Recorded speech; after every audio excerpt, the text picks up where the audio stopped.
welcome to Star Trek Jeopardy, Episode 5. My name is Rob, and I'll be your host for this episode. If you haven't watched them before, go back and watch 1 through 4. I hosted the first 2, and Nick, my co-host on Keeping Up with the Cardassians, hosted the second 2. Today, I am bringing you 31 brand new questions based upon what we all love, Star Trek. Now, if you haven't played before with us, it works similar to Jeopardy. The questions will come out. We're going to start with the easiest round and work towards the hardest round. And if you haven't done it already, if you could like, subscribe, and comment below, we'd greatly appreciate it. Helps us out. Also helps with category suggestions.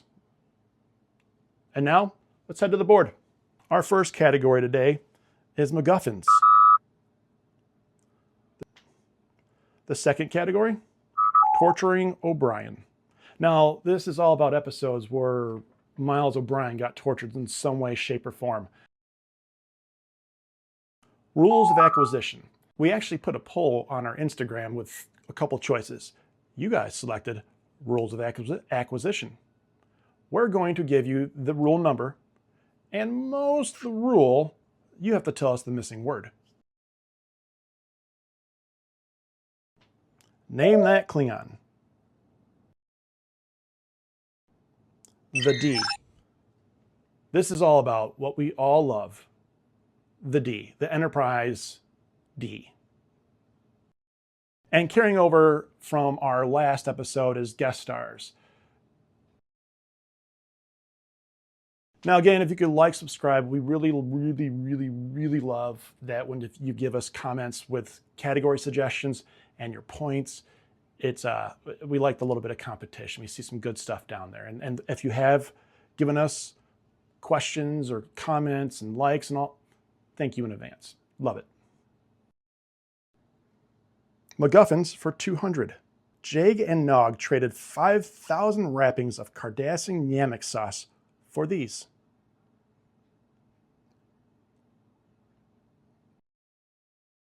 Self-sealing stem bolts. Torturing O'Brien for 200. During a TNG episode, Data escorts Keiko down the aisle during this kind of ceremony.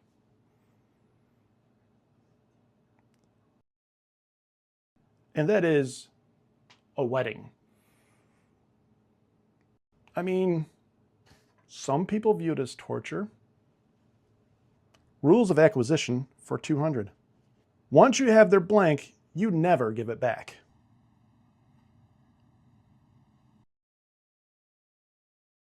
Oh, you never give their money back.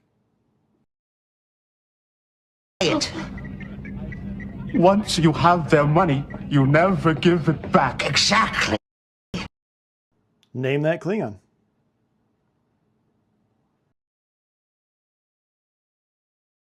It's a 200. It's Gowron. The D for 200. The D was built at these shipyards.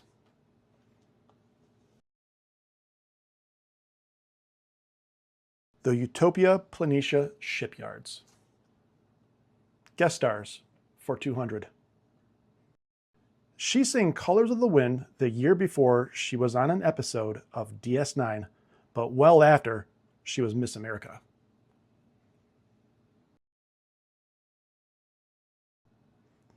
That is Vanessa Williams. I gotta say, when this episode came out, Vanessa Williams being on Star Trek blew my mind. That was pretty rad. I said rad. Now we're getting a little harder with the 400 round. Macguffins for 400. This was a little piece of heaven where two enterprising captains met.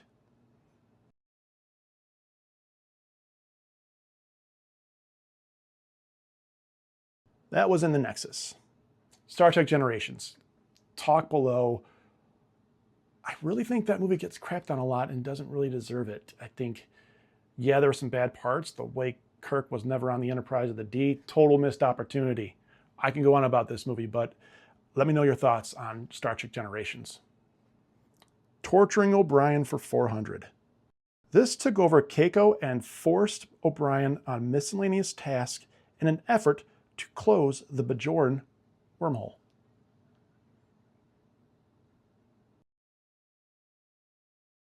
And that is the Pa Wraiths. Rules of acquisition for 400. Sometimes the only thing more dangerous than a question is a blank. And that is answer. Sometimes the only thing more dangerous than a question is an answer. Rule about never ask a question you don't want the answer to. Name that Klingon for 400.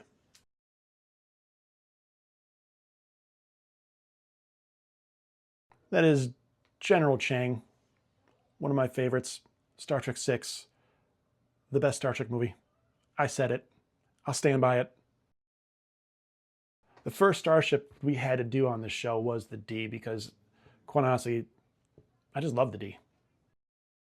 She designed much of the D's warp propulsion systems.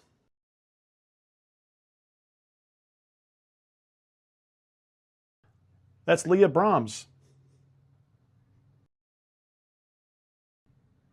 Guest stars. Kirk allows her to die in a car crash in order to restore history.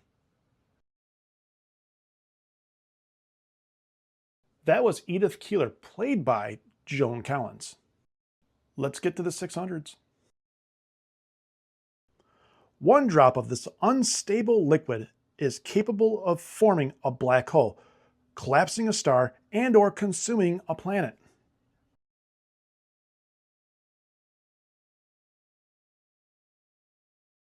Red matter from Star Trek 2009.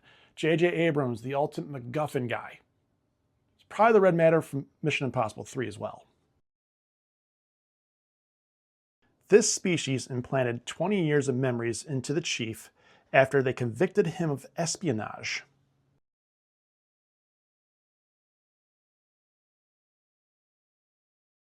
Argrathi. Rules of acquisition 600. Never make fun of a blank's mother. Ferengis. Never make fun of a Ferengi's mother. Rule of acquisition number 31. Now we got to name that Klingon for 600. This guy could have easily been in guest stars as well. And that's Klang. Now, onto the D for 600. The D has this many decks. And the answer is 42. Guest stars, 600. Probably better known for her stand-up, her first acting role was actually on Star Trek Voyager.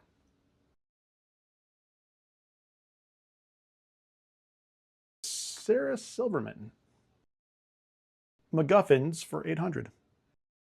Risa isn't all fun because sometimes you get roped into searching for this device that can halt all nuclear fusion within a star. The Tox Utat. Mispronounced it. Be nice in the comments. It's been a while since I watched the episode. Torturing O'Brien.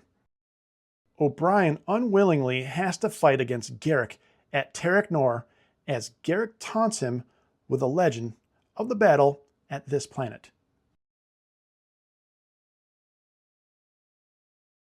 Setlik 3. We're going on to rules of acquisition for 800. Blank equals profit. The answer is knowledge. In accordance with the 74th rule of acquisition, knowledge equals profit, I've enclosed the specifications you've requested. Name that Klingon for 800.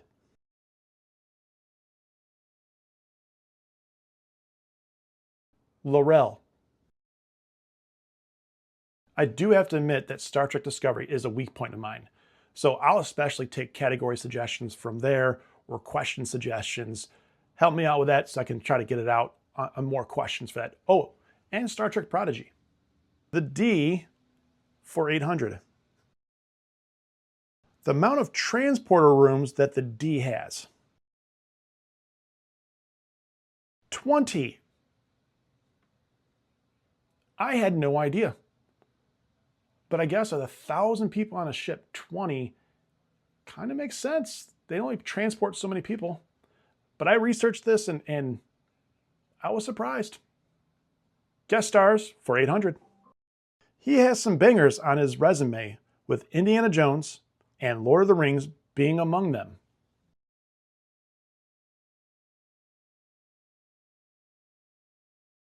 John Rhys Davies.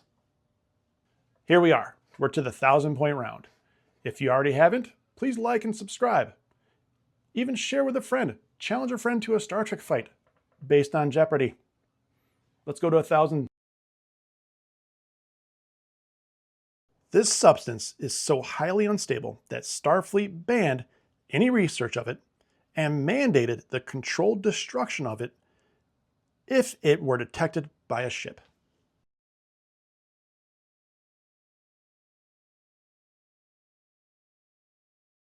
Omega molecule. Let's see how we can torture O'Brien for 1,000.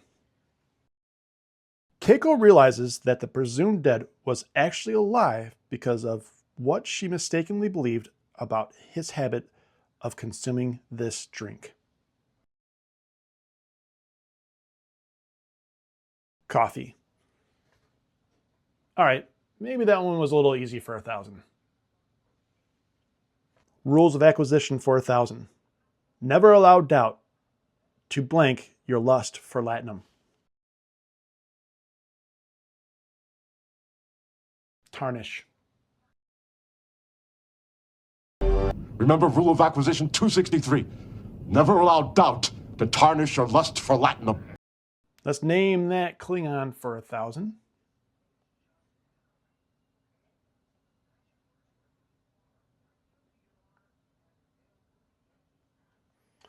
That's Ambassador Dakra from Star Trek Strange New Worlds. All right, here we are for the last question for the D. Tell us your favorite starship, and maybe we can work it into a future episode of Star Trek Jeopardy. But here we are at the D. The Dura sisters are able to penetrate the D's shields when they discovered that the D's shields modulate at this frequency.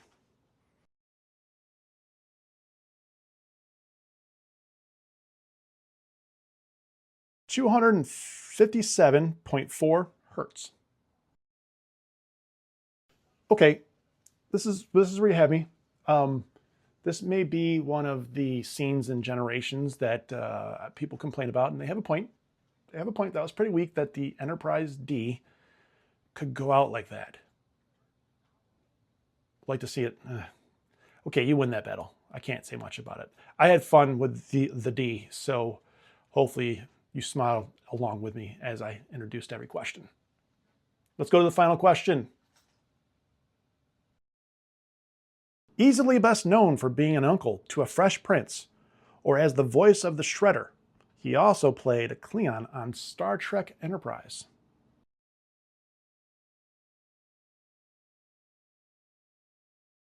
James Avery.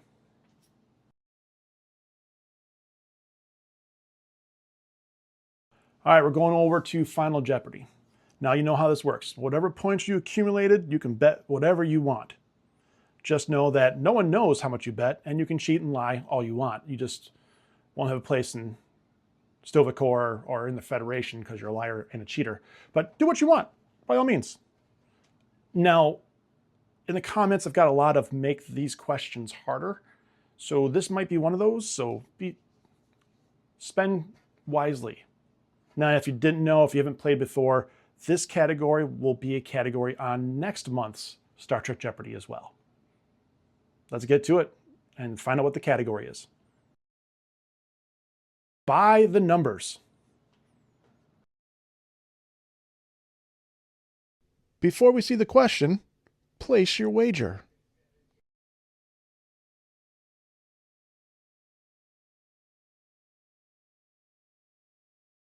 Data's positronic brain is capable of a linear computational speed that exceeds this many operations per second.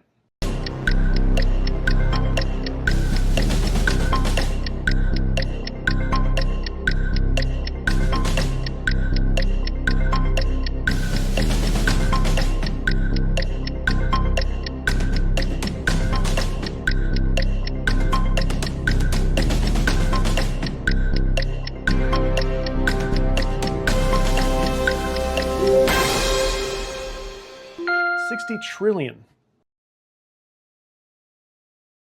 So how many points did you get? Let us know in the comments.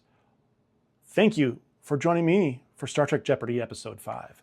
If you've been here for the first 4 as well, thanks for returning. If you're new, thanks for watching.